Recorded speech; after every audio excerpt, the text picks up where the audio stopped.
Hello and welcome to this special GM debate edition of Question Time, on location at the Magna Carta School in Staines-upon-Thames.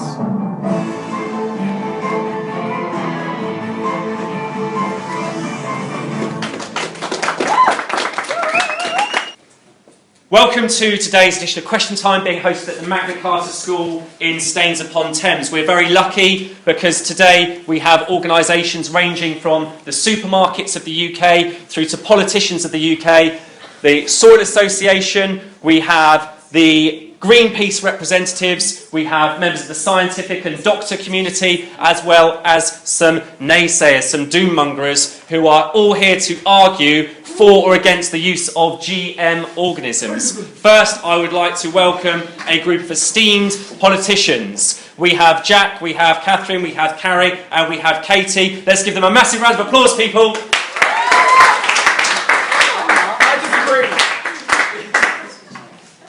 We are here today to talk about the advantages of genetic engineering.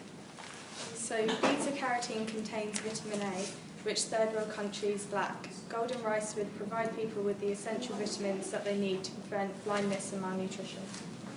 Introducing golden rice will improve third world countries' economy as they will be earning a significant amount of money from the profit.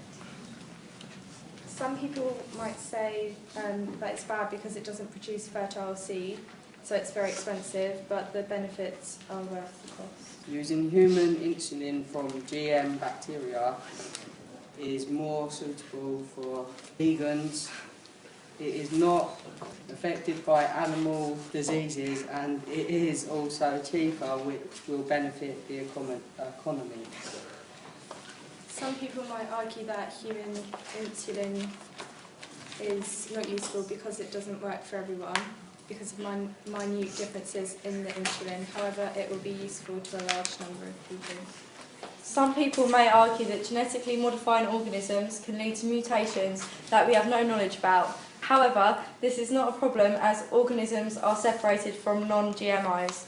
Another disadvantage is that genetically modified organisms cost a lot of money to produce. On the other hand, genetically modifying one organism will mutate continuously and will provide a whole species of GM organisms.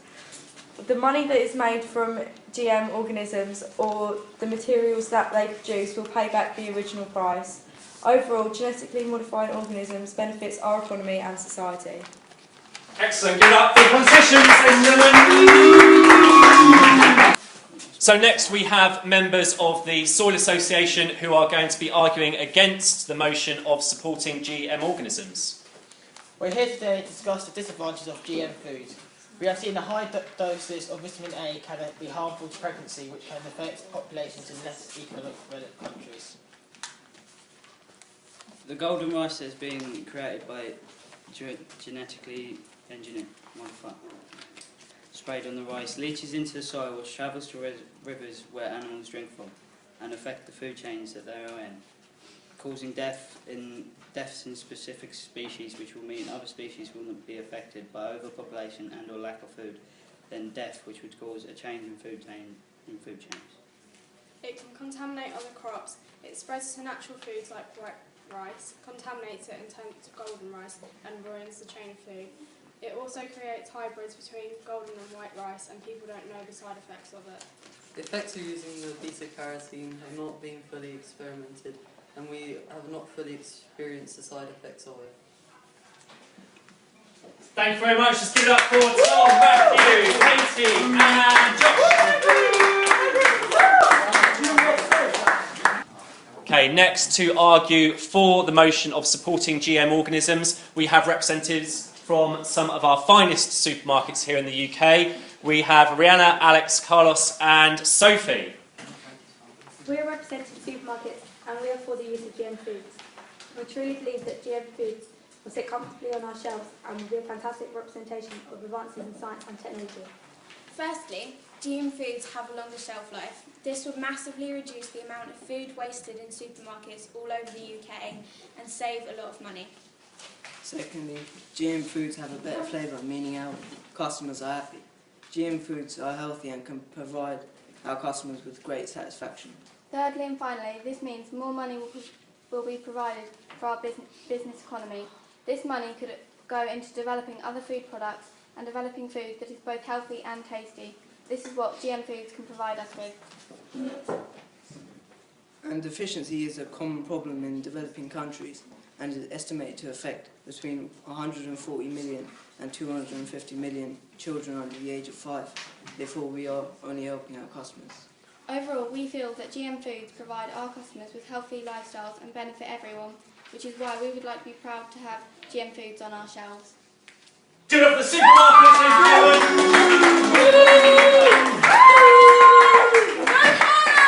Good work, people. Okay, so next to argue against the motion of supporting GM organisms, we have some doommongers, some subversive, underground, highly toxic individuals. Let's please welcome Bethany, Harry. We've also got George and we've got Rebecca. A high dose of vitamin A can be harmful to those in pregnancy. The world has a very large population, and lying and encouraging starving pregnant women to eat these foods. They're effectively murdering these children in the womb. It also cross-contaminates normal white rice, so even if you're against it and you don't want to eat it, you will. They're forcing you to eat GM foods, taking away the freedom third world countries have. Genetically modified foods are a health risk to humans. They are affecting their health. GM sheep produce milk that help human blood to clot. It has unhealthy substances in it that could lead to death. Yes, death. Goodbye. That's the naysayers. We've got Izzy, Dan, Ellie, Josh. Hello, we're here to discuss the advantages of genetically modifying rice. This rice will increase the amount of vitamin A in people and reduce malnutrition and blindness. Vitamin A is needed for healthy skin and eyes and to help strengthen the immune system so that the body can fight infections. Deficiency can lead to blindness, illness and death. So far, all accusations that people could become ill from eating these products are baseless. The higher prices will be worth the greater nutritions that these products supply. We appreciate that we don't know the long-term effects of GM products, but knowing that we will save lives and keep people healthy, we are willing to take that risk. We have the last group that is Greenpeace arguing against the motion of supporting GM organisms. Yeah. Let's welcome to the stage Georgia, Aquila, Max and Ronnie, ladies and gentlemen. You're Greenpeace! Good afternoon, ladies and gents. Go on, you can do it. My name is Georgia and I disagree. Oh, this is because it may crossbreed with wild rice. This will be a problem and nobody knows the damage it can cause. Thank you very much. I also disagree with golden rice because we don't know what long-term effects this rice could do to people and the environment, so why should we eat it? Growing this new type of rice is dangerous. We don't know what it can do to organisms in the area. More space would also be needed to grow this golden rice as well. All of these factors could cause a lack of biodiversity. This will then affect food chains, which will cause all manner of problems. My name is Ronnie and I'm against genetic engineering. This is because it costs a lot of money we don't have. The government are too busy spending their money on this rubbish, and we don't spend any money on jobs for society. Go green! Peace! Go green!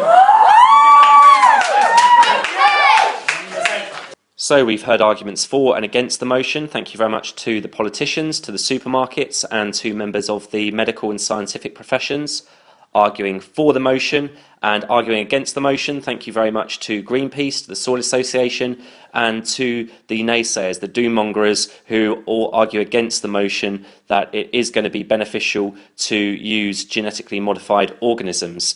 Now both teams have the opportunity to ask one killer question to see if we can resolve the debate and decide whether we are for or against the motion. Do you want to be responsible for the death of 250 million children in third world countries? Obviously not. Yeah, but you lot are not thinking about the long-term effects. You're thinking about what it's doing now. But at the moment, these people are going to be poor. They're going to stay poor because you're not helping their economy. So they're just going to die. They're going to die. You're going to die either way. So It's your fault. your fault. How will genetic engineering benefit the economy and the government? Of third world countries. I know. Well, you put the money in like to make something, and as it mutates, like the rice in third world countries, as they sell the rice, they'll be getting money from like people buying the rice, wanting to eat it because it's giving them good vitamin A's. But how are you going to pay them? How are you going to pay them? Trading as well with countries. I disagree because the majority of people that work in third world countries are people that own small farms. You cannot do GM foods without big farm fields. Therefore, there's not people that do it. So. Have you ever been to a third world country? Well, no, but Okay. And at that point, emotions were clearly running high and we had to stop recording. But a big thank you to all of 11P2 for a fantastic debate on the use of genetically modified organisms in the world we live in today. Thank you very much, and thank you for listening to Question Time here at the Magna Carta School in Staines upon Thames.